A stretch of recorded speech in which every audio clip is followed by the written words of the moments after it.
So I take the subway multiple times a day. In this instance, I was coming from school. I got out of class around 2:15, and I took I was at J Street Metro Tech, took the Uptown F train. At 2nd Avenue, a man came on, stumbled on. He appeared to be on drugs. The doors closed, and he ripped his jacket off and threw it at the people sitting down to my left. I was listening to music at the time, and he was yelling, so I took my headphones out to hear what he was yelling.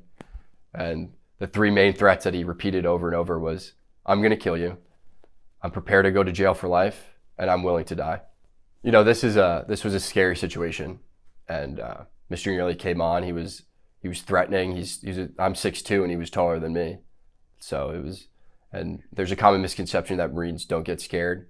We're actually taught one of our core values is courage, and courage is not the absence of fear, but how you handle fear.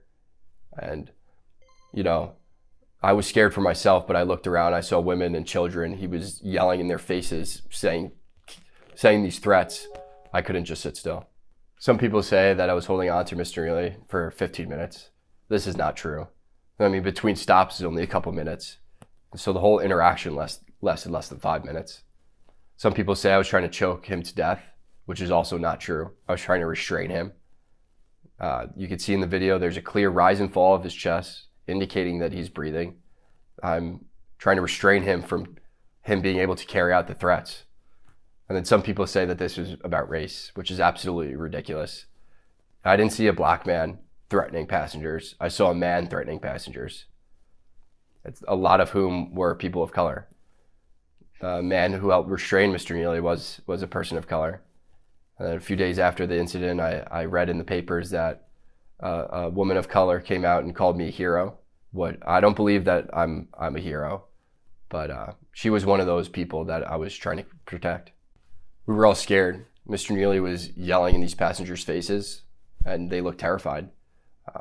The reason why there was no video at the start of the altercation was because people were too afraid getting away from him, and the videos didn't start until they saw that situation was under control. I knew I had to act, and I acted in a way that would protect the other passengers, protect myself, and protect Mr. Neely. I used this hold to restrain him, and I did this by leaving my hand on top of his head to control his body. You can see in the video there's a clear rise and fall of his chest, indicating that he was still breathing.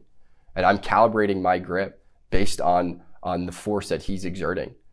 And I was trying to keep him on the ground until the police came. I was praying that the police would come and take this situation over. I didn't want to be put in that situation, but I couldn't just sit still and let him carry out these threats.